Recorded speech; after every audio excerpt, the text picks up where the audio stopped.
Welcome back to the Manor Entropians. Julian McBain here.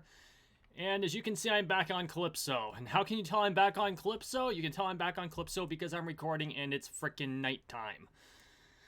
I don't know what it is. If I come to play the game and I'm not doing anything else, it's daytime all the time. As soon as I want to make a video, night falls and you can't see anything. But I guess that's just my luck. So there's a few things we're going to talk about today, but before we get started, if you're new to the channel, welcome to the Manor.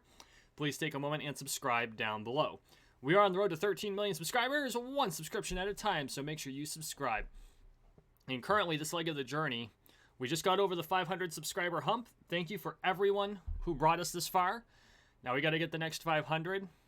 Looking for 1,000 subs. I was hoping to do it by the end of this year. Obviously, that's not going to happen, but let's make sure it's done by the end of 2021. That's my goal. It's my goal. I hope you all join me for the journey. Okay, so couple of cool things. First off, version update dropped. So, and I know you're going to see this on a lot of Entropia Universe channels, but if I would be remiss in my duty if I did not go through some of the changes. Change number one is that moon deeds are now tradable. And I know there are a lot of people offloading their moon deeds. I will not be offloading moon deeds, because even though they don't pay out as much as the underground deeds, I personally think they are paying out enough to justify holding them. That's my opinion. I am also generally of the opinion that the best time to hold something is forever. Warren Buffett. Now for me, because I bought them during the discount point, they've already put out enough PED to make up the market difference between where I bought them at and what they're selling for now. So currently I could sell them and be in the money, or at least break even. I'm going to hold on to them. The market's probably going to get softer for moon deeds as the market starts to move a little bit. So I do think, I agree with Serial Overdrive, who actually did a video that dropped on Saturday. So I'm recording this on Saturday. I actually just finished watching his video not too long ago. I do think he's correct when he says the moon deeds are going to drop. I don't think they're going to drop very much, though. I think they're going to level out between 35 and 40 PED a piece.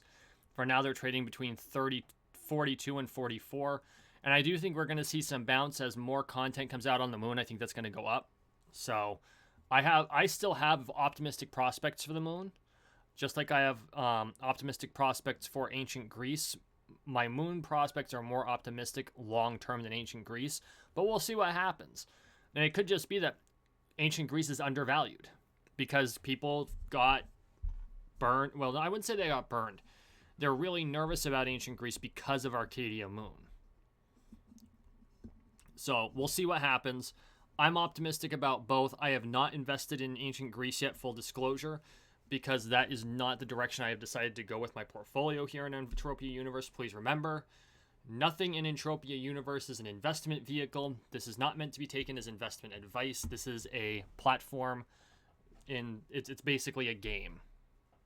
Just happens to use real money, legally speaking. So I need to throw that out there so that the FINRA does not come after me, because they still can for another 2.5 years. Hey, look, day is breaking. So the other thing that happened was an update to the Codex. From what I understand, they added Next Island and Toulon to the Codex. If they added Toulon, I think they might have added Monria. I haven't been able to find the release notes. So if anyone has access to those, if you could drop a link in the description for everybody. So I don't have the amount of information I normally would. I will do a better update of this once those notes are available, once I can locate them. But I've looked on entropiauniverse.com, I've looked on planetcalypso.com, and I cannot find them anywhere. I'm going to look one more time just in case. Yeah, Merry Mayhem, it notes why people join. We all know this. Yeah, the last thing I see is the content release. And of course, they had the sneak preview, but they didn't have the actual release notes popped open. Hang on, release notes. Let's see if it's in here. Oh, perfect, right here. I found them. So give me just a second. I'm going to pull this over to me so that it's easier for me to read, and we're going to go through the notes as I start hunting. but a couple things I did want to show off, and I'm going to go through and take my rewards for the new meta. They've changed the look of the Codex. I think it looks pretty good. I'm not sold on it, but I think it looks pretty good. But you also have this meta, and now you have the attribute challenge. I'm not entirely sure how they calculate this, but the rewards are increased attributes. So attributes, of course, are these skills here. These 6 are pretty much the core skills of your avatar, and they feed into all the other skills. As you all know, the one I mostly focus on is health. One I haven't been able to do, but I really wanted to, is stamina, because this makes you tougher, and you know what they say about physical toughness, that's how you tank. It's really been a thorn in my side. Well, this helps solve it. So we're going to go through, and I think general intelligence is probably the better option here, since I'm actually soft on that. I'm getting no sound. Why am I getting no sound? I know why I'm getting no sound, because my headset came out of its plug. Good lord. I have a 2-part wire on my headset, so you can do a single prong or 2-prong. Well, once in a while, I'll be using my Chromebook, and that has a 1-prong, so I'll unplug it, but then I'll forget. And then I'll have this issue. Okay, so next step we will go agility. And then let's see, let's refresh that. Yeah, we're going to stick with intelligence. Stamina all the way. Stamina all the way. Oh, wow, that really dumps extra stamina in. Intelligence. Which I actually think intelligence is your... That gave me a notification. Power Fist Engineer. So that's your crafting.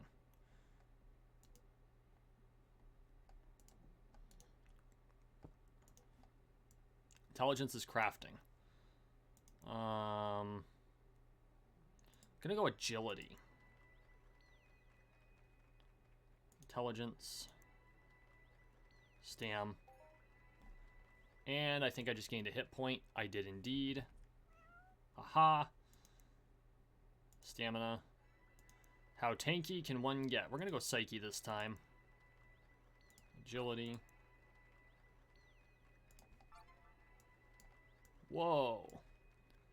Level 13 in the Sweat Gatherer profession. Level 28 in the Brawler profession. Okay, I can dig it. Stamina. Stamina. Always stamina. Intelligence. Agility. Intelligence. Level 4 in the Treasure Hunter profession. So I guess it helps with mining too, which is something I've been trying to get back into. Stamina. Stamina. Intelligence. Level 16 Biotropic. That's good for healing.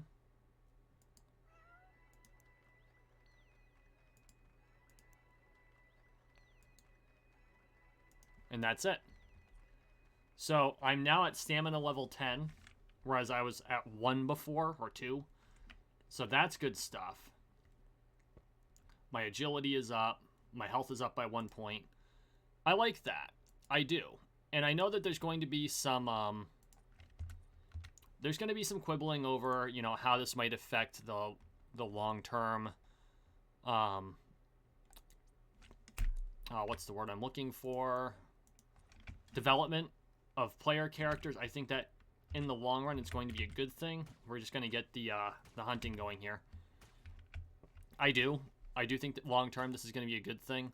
It's going to help newer players, and it's going to allow more experienced players to deal with a lot of those attributes that are really hard to grind.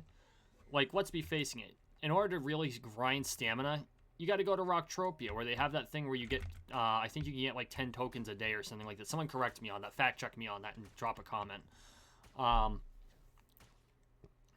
So yeah, we've got this version update, and we're going to be hunting drones while we do this, because why not? And I'm actually going to... How many of those? We have 11, so I'm actually going to consume one of these just so I don't have to pay attention to it anymore. So let's look at the release notes for 17.5. New features, Codex for partners. Next island in Toulon, that is confirmed, have now been added to the Codex challenge system. Other planet partners will be added in the next version update. Existing hunting missions already in progress on those planets will be available for 1 year, just like they were on Calypso. Okay, that's good, because that means that they're not just dropped. I was kind of worried about that, because they did the whole experiment on Calypso, and it worked great. But a lot of gaming companies will be like, oh, we did it during the test bed. We don't need to do it on the further releases, and that's a really dumb fucking idea. So Mind Arc, big thumbs up for that. Codex Meta Challenge, new system of attribute awards has been added to the Codex, which calculates rewards retroactively for all existing Codex challenges across all planets. So it looks like the Meta Challenge is a gathering of all the other Codex challenges, which would explain why players will be in different places based on their Codex progress, not necessarily on other skills progress. I was always wondering about that, how that was supposed to work when I watched Serial's video. Changes, removed ammo consumption and deterioration for missed shots from all non-ballistic and sweep weapons, including PvP zones and in space. That is huge. That is huge. Because that was always an issue if you were in space, if you were in a PvP zone. So let's try this. And it doesn't go up. You always had to be super careful in these areas because of ammo consumption. So I'm really glad to hear... What the hell? Okay. I don't know why he's decided he needs the entire zone following him. Doesn't make much sense to me.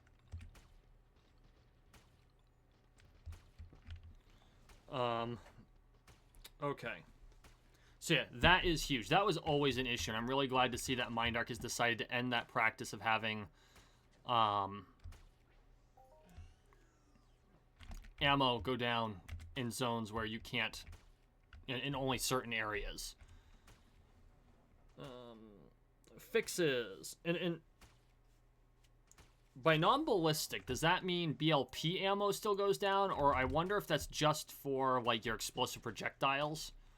Because, you know, your standard ammos come out. BLP is technically a ballistic type of weapon. Do I have a BLP weapon on me? We can actually test this. Is this a BLP weapon? Weapon cells. No, it's not. I'm pretty sure that is. However, I don't want to use... Yeah, that's a BLP weapon. But if I use it, can't sell the damn thing. Arr.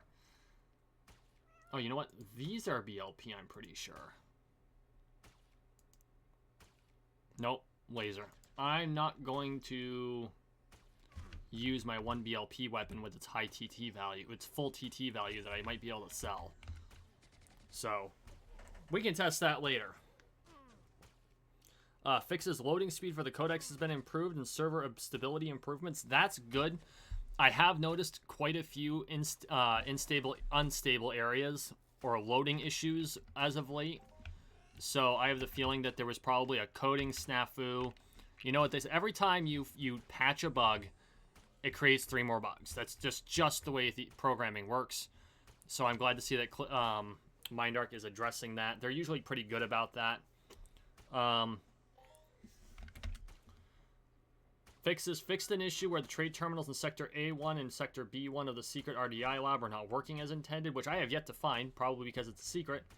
Fixed an issue in Sector A1 and Sector B1 of the secret RDI lab where it was possible to interact with and receive damage from the effect reset terminal more than once before it disappears. So I'm glad to see that they addressed that type of an issue as well. Mind Arc and the Planet Partner strive to, of course, bring us a problem-free and smooth and problem-free version update. And nevertheless, even after extensive testing, some issues may fly. Blah blah blah blah blah blah blah. Yeah, we know that, Mind Arc. So okay, what do we have? Long story short, it's a whole bunch of good stuff, right? And I'm really glad to see that this is happening. I know that a lot of us have been waiting with bated breath for the planet partners to be able to get on board with the Codex. I think that adding the meta, which from what I'm reading, what it infers, what I'm inferring from what I read. Let me try that again. What I'm inferring from what I read is that the meta Codex actually crosses all planets. So you'll continue working on your meta even if you're on Toulon doing Codex missions there, or if you are on Next Island doing them there, and eventually with Monria and with Cyrene and Arcadia, which of course we just came from Cyrene for Merry Mayhem, which will be coming up soon. That starts on the 9th, which what is the 9th? Is that a Wednesday? I believe it is. So of course my release on the 9th will not be Merry Mayhem because I record that as ahead of time. And that is my son's 13th birthday, which he is very excited because he is going to be starting his own channel. Yes, that is a Wednesday. And he is very excited. It won't be Entropia universe based, I'm sure, although from what I understand, he wants to do it, except they updated the terms of service. I'm pretty sure... I don't... it's very frustrating. It's very frustrating. Because they did update the terms of service, now it's 18 and up, which I don't think makes much sense, but it's probably because of the real money aspects. I need to look into if the with parent permission part still counts, because he's anxious to jump into Entropia universe, but we will figure that out. On the other hand, if you're a Minecrafter, expect to see a whole bunch of Minecraft stuff and expect to see a whole bunch of Fallout 4 stuff there. So, he's very anxious for that. Which means most of my Wednesday will probably be spent helping him set up his YouTube channel.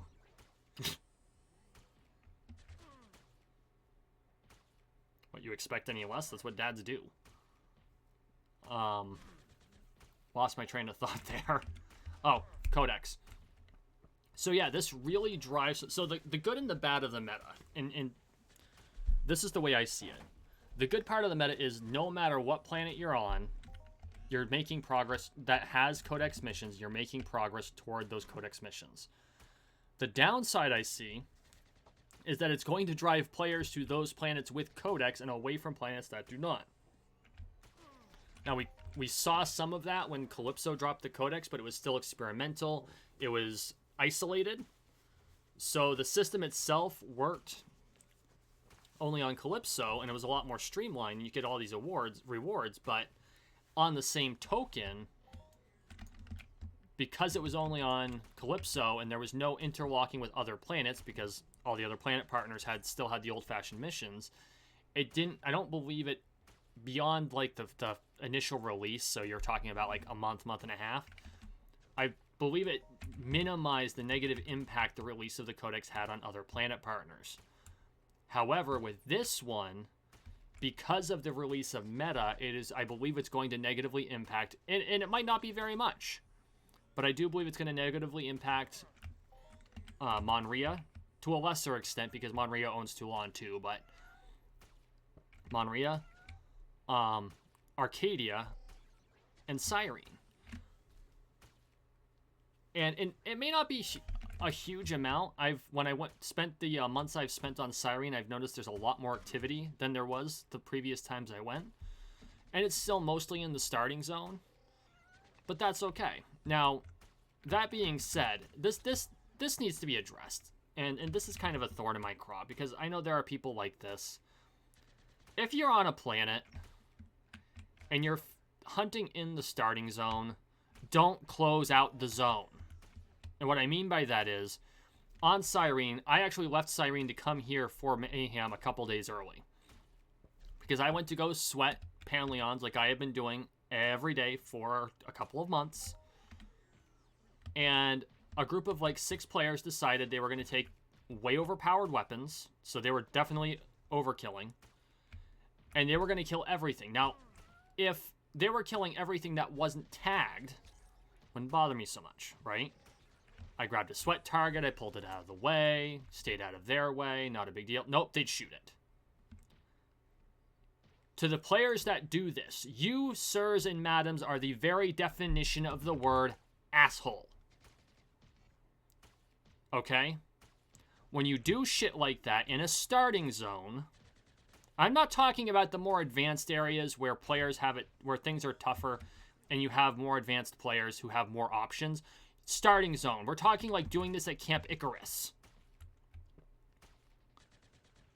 All you're doing is you're closing, or over in Half Moon Bay where it's all those level 0 Sabakumas, all you're doing is preventing new players from doing shit. All you're doing is making it harder for new players to learn the game.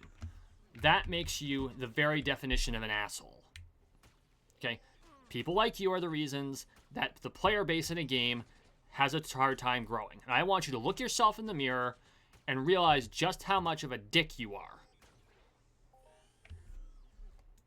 Me, I have options. I jumped in my spaceship and I came back to Calypso to do other things. I can hunt drones. I can work on my Codex missions for a while. I've got Mayhem coming up. I can go to Club Royal and sweat there if I really am desperate for sweat. Other players don't have that option because their avatars aren't to the point where they can do that yet. And if you're born on Cyrene, getting a hold of something like a quad wing is a lot tougher or more expensive because you have to import the damn thing. People who do shit like that piss me off. If you can't tell. It'd be like me being in World of Warcraft on a level 100, jumping into the hog pen at the starting zone and killing all the pigs so players can't complete their friggin' quests. There's no reason for it. You're just being an asshole. And it was only like 4 players total. And they knew what they were doing. Because they were all using these super overpowered weapons. Why are you using weapons that kill new things in like 2 shots? The only thing on that planet that should be killed in 2 shots on Cyrene are Pleeks. Because they only have like 3 hit points. Okay? 2 shots with Book and Spare Rifle will kill a Pleek. They're deliberately designed that way. Okay?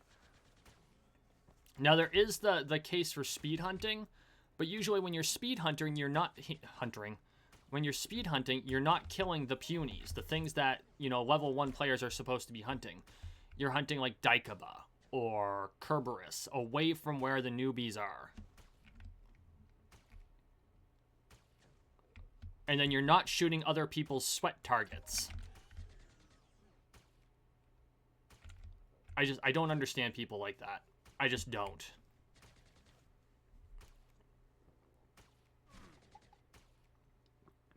This is why I'm a firm believer in the non-aggression principle.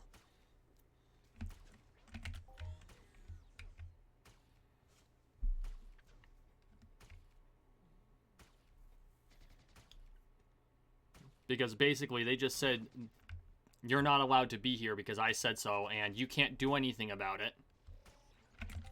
Because it's not a PvP zone. Like, if someone wants to pull that shit here, on Orthos, this is a PvP zone. I can do something about it here. And even if you're an OP player, I'm sorry, you get enough low-level players, and even your Ubers are going to have a hard time not dying. Because it's just like playing Warhammer 40k. How do you kill a monstrous creature? Bolter fire. It's not the strongest weapon. It's a standard rifle for some armies, and it's a slightly upgraded rifle for others. It's a low-strength weapon. The thing about it, and lasgun fire will do it as well, you have to roll so many dice. They're not gonna make that many saving throws. You know what I'm saying? If you want to take out Space Marines, you just throw lasgun fire at them, because eventually they're gonna roll a 1. And when they have to throw 50 saving throws, they're gonna throw a lot of 1s. Even though it's only 1 in 6, if it's 60 dice, that's still 10 1s. It's a whole squad of fails. And all of you are like, what the fuck is he talking about? Actually, no. People who play this game probably know what Warhammer 40k is. So, so it's the same way. You know, you get 10, 15 newbies. Yeah, they might all be using like a book and spare rifle. But the Uber's probably not wearing armor in a place like this. Oh, shit. Could be bad. Because I wasn't paying attention. Come on, take him out.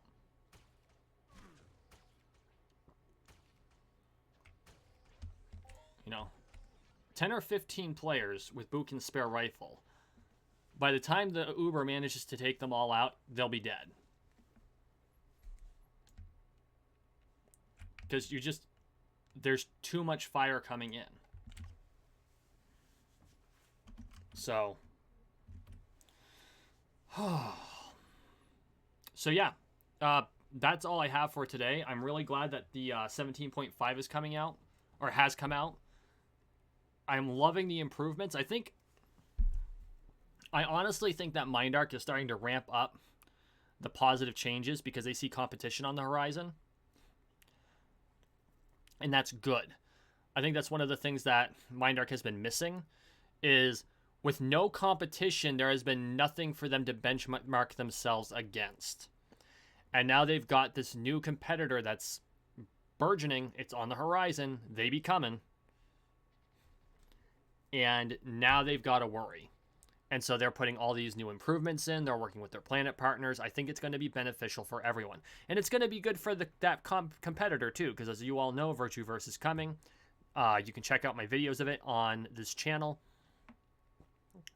And I think that while the gameplay experience of the two platforms is fundamentally different, because a couple of the important core aspects of it, specifically the real cash economy aspect of it, is the same, that's going to attract a lot of players from one platform to the other. And because of that, I think it's going to be good for everybody. So MindArc is going to keep pumping into it, reinvesting, and that'll make the Virtueverse team up their game. And I know for a fact that some, if not all, of the developers are or have been Entropia Universe players. I know several have been, and some of them aren't part of that team anymore. But I know that there's definitely the experience with this, and they know what they want to change in it. And I think that that's a good thing, because that will provide that unique selling point. So like, if I'm just looking to like fart around and do some mindless grinding and, you know, watch Star Trek Discovery, I'm going to play Entropia Universe. Maybe I'll go sweat some mobs. Maybe I'll just do some low-key hunting here in Orthos. Maybe I'll be on Cyrene and doing the same with Panleons. This is like the chill game. If I want a challenge that's still real cash economy, I'm going to play Virtueverse. Because in that one, your player skills, like you as the player, your meta skills are actually as important as your stats. And you can get away with a lot if you've got the skills with your controls to fight. Like, I could take on Goliath Titans because I could do the dodging. Right? I knew how to fight the mechanics. It was like playing World of Warcraft and Dark Souls wrapped up into a nice little bow with a sci-fi feel. When I want that experience, and I want it frequently, I'm going to jump into Virtueverse. If I'm tired from work and I want to do some low-key stuff and relax and, you know, do a podcast type video like this, I'm going to play Entropia. And that's where I think both of them are going to be very, very successful. I know I'll be in both of them frequently. I'll probably play each of the games several times a week. So, you know, it's good for everyone. Anyway, thank you for watching. Thank you for listening. Please like, share, and subscribe down below. We are on the road to 13 million subscribers, one subscription at a time, so make sure you subscribe. As always, everyone, I really appreciate the support. We'll see you in the next one.